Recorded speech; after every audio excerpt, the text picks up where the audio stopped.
what's up? So, this is our top 6 light launchers, as in literal the light. So, kung gagamitin nyo ang mga launchers na to for your entry-level smartphone, even actually ultra entry-level, yung tipong 2GB RAM lang, mas okay po. Mas bibilis at magiging mas responsive at mas tipid sa battery ang mga smartphones nyo. Kung interesado kayo, parang ganito, tulad nito.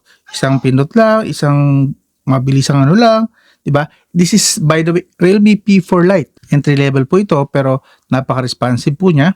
Launch agad, mas responsive. So, kung gusto niyo malaman kung anong mga launchers na i-recommend ko, isa-isahin natin yan, okay? So, una sa listahan is this optical launcher minimal home is available po sa Google Play Store. As you can see, yan, okay? 825 kilobytes lang po. Kilobytes, that means wala pang 1 MB. Yung file size niyan, no ads, 100% free na pwede nyo pong i-install and i-download.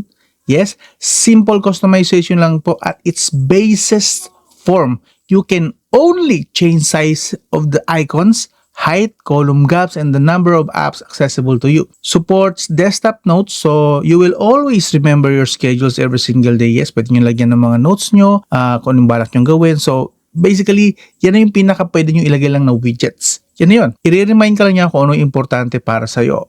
Basta kung ano yung ilalagay mo, syempre. To deliver the fastest response and lowest battery requirement. It does not support gestures. Kung naghahanap ka ng gestures, hindi ito para sa inyo. Pero necessary yan para talaga mas tipid dito sa battery. Except for the notes. And of course, it also does not support other advanced customization. Like literal na light lang ito for entry level, sulit. Kaya nga 825 kilobytes lang yung installation file size niya. Okay? Strictly for light users and straightforward convenience din talaga. Okay? Available po ito sa Google Play Store. Again, iwan ko ang link sa video description. The next launcher naman, ito familiar ito, medyo popular. Pero sinama ko na lang din kasi light launcher din ito. This one is Niagara launcher, home launcher. Okay? This one is just 9.4 MB.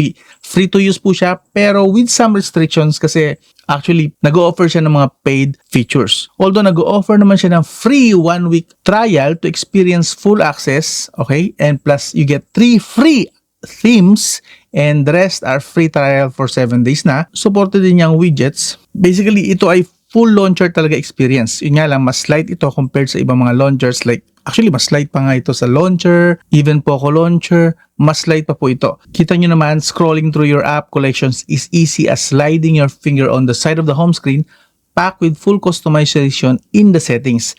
Not to mention, it supports a large library of icon packs and themes. I consider this as the next best thing from the old Nova launcher when Nova was still peak, and yung launcher na app from the old custom ROM days, yes, consider ko to na yun. Ito yung mga ka-level niya. To enjoy the full version, pwede nyo po siyang bilhin ng 180 pesos per year or 540 pesos na for life. Okay? Available din siya sa Google Play Store right now. Iwan ko ang link dyan sa video description. Okay? So sinama ko talaga yan kasi baka iba sa inyo naghahanap ng full experience ng launcher. Pero, again, kung okay lang sa inyo na medyo babawasan natin ang settings, ang mga features, as in straightforward lang, well, continue tayo. This one, mas magugustuhan ito ng mga medyo iOS lover dyan. Why? This one is the simple launcher home screen. For those that want that iOS look and feel but not heavy on system resources, 11 MB lang po ito. Yes, 11 MB lang. Believe it or not, there are still Android users who prefer the iOS icon pack look. So, here it is. Sa mga iOS talaga ang feel, pero Android smartphone lang ang afford. Ito yon. Ito ang install nyo, okay? This is light and very simple lang. Straightforward din ang gamit. You can edit the app names. Sadly, it does not support gestures dito. Walang gesture support dito ha. Pero nag-offer siya ng dozen of icon packs. If you change your mind na, kunwari, ayaw mo pala ng iOS look, pero nai-enjoy mo na responsive yung mga apps mo rito and maganda rin naman yung settings, simplified lang din.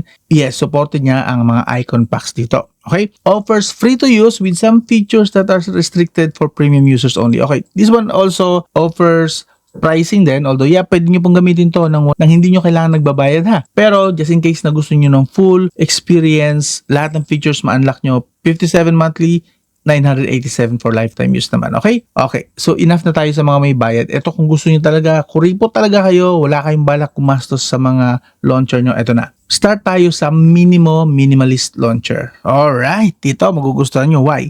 This one, ang installer nito 2.5 MB only. Ganun kaliit. No ads to and totally free. Wala talaga kayong babayaran and walang hidden charges dito. But they accept donation. So ito ay depende na sa iyo. Kung willing ka na suportahan ng mga ganitong klase ng developer na nag-o-offer ng free at napakaganda, very optimized, no ads para sa mga Android users, support nyo. Pero again, hindi po kayo obligado magbayad ha. No ads and totally free pa rin talaga to. Pwede kang pumili kung name lang or with icons, wallpaper o walang wallpaper. Supported din ito ang gesture pero tap to lock only. So lock and lock lang. Pwede na yon kasi yun naman talagang pinaka-importante para hindi nalalaspag yung power button dito sa gilid. Itong power button na to, hindi na malalaspag. Okay? So tap to lock only lang ang kanyang supported. Pwede nyo pong i-hide ang apps. Support din itong notification dots. Full customization on wallpaper from rename, resize, or app names and more. Okay? Best for those looking talaga for light launchers that is also light sa battery. So again, available po ito sa Google Play Store at iwan ko dyan ang link sa video description. Gusto nyo ng mas light pa? Eto, O Launcher. Minimal AF launcher po ito. For pure minimalist and simplicity, this O Launcher is a top recommendation. Okay? So, this is my best recommendation dito, itong O Launcher na to. Kasi talagang kung light sa light, ito na yon. Alright? Kung okay lang sa inyo na walang mga icons, ito na yon. Yung pangalan lang, name lang ng apps, ito na yon. Supported lang nito ay full customization lang from fonts, resize, rename, or even hide apps. Yun lang. And then, supports gesture to lock and unlock phone. Yun lang din. Wala na ibang gestures na ihahalo. No icons, just app names. Yung mga names lang ng mga apps ang makikita mo dito at makikipag-interact ka. Again, super light po ito. Why? Kasi 1.1 MB lang ang size nito. Yung file installer nito, 1.1 MB lang. Free to install and it's ad-free. Wala kayong babayaran, hindi nyo rin kailangan mag-donate. Yan yun. Free po yan, sa inyo na yan, gamitin nyo, buwan to sawa. Okay? Save storage, battery, and even experience faster uploading even from an entry-level phone such as this Realme P4 Lite. Yes, itong phone na to ay Realme P4 Lite. Entry-level lang ito, pero feeling mabilis dahil nga super light ang launcher na ito, itong O Launcher. Okay? The best part, it promises to never collect data from users. Yan o, kita nyo dyan sa kanya mismong description sa Google Play Store. Never collect data talaga. Zero collection of data. So that is why highly recommended ito. Tap ito. Best recommendation ko para sa lahat talaga na naghahanap ng super light at super tipid sa battery and pwede sa mga ultra entry level na smartphone. Okay? And finally, ito. Bonus na to. Kung tingin mo light na yung 1.1 MB ng O Launcher, well, check mo to. This is the mini desktop launcher at ang size po nito 320 kilobytes lang ang installer niya. 320 kilobytes lang. Ganong kaliit. Okay? Uses 50% less memory compared sa mga apps na binanggit ko. 50%, okay? Kung ang gamit mo pa ay heavy na launcher, edi hindi lang 50% ang matitipid mo. Sobrang laki. Hindi po siya kakain halos ng RAM. Ganon siya kaliit kumain ng RAM. Okay? Supported dito ang app lock. Yes, pwede kang mag-lock dito ng mga apps. Icon packs, so pwede rin. Basically, ito ay yung normal na launcher look pero may mga tinanggal na mga features. And straightforward lang talaga. Yes, supported din yung app grouping. Wala siyang gesture support. No theme support. Yes, kung ano yung theme na nakikita mo, yan na yun. So, wallpaper lang, pwede mong palitan. Pwede na yan. Just straightforward home screen and dock. Yan yun. Free to install, walang ads. Best, ito. Kung best yung kanina yung O Launcher, ito ay best talaga. Ang pinagsasabi ko. Pero sobrang gaan nito, matutuwa kayo dito, and lahat ng apps na ilo-launch nyo dito, mabilis, responsive.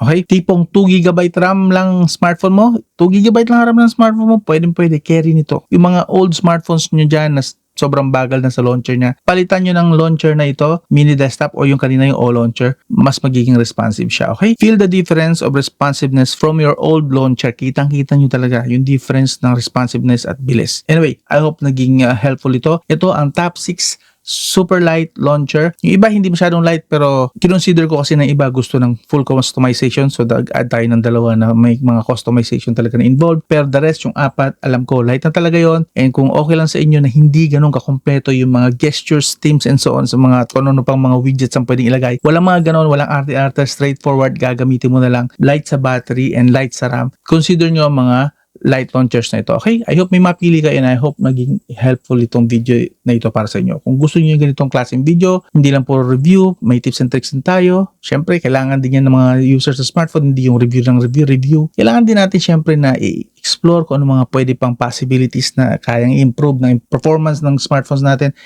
Dito, subscribe lang kayo. Yan, subscribe, like, and share. Kahit subscribe lang, okay na lang din. And saka like, kung hindi naman siguro malaking bagay sa inyo yun, pindutin nyo lang yung like dyan. Malaking bagay naman na sa akin na yun. Okay, that's it. This is Rain Manguera. Kita-kits ulit sa next video. Kung may suggestion kayo ng next content, iwan nyo lang sa comment section. Pag-usapan natin yan. And kung may napili kayo na launcher dito or nagamit nyo na before, please sabihin nyo naman sa comment section para aware din ako kung ano dito ang mga sikat na at ngayon nyo lang nalaman na mga launchers talaga. Alright? At kung meron din ako hindi nabanggit, sama nyo na dyan sa comment section. That's it. This is Rain Manguera again. I'll talk to you again soon. I'm out.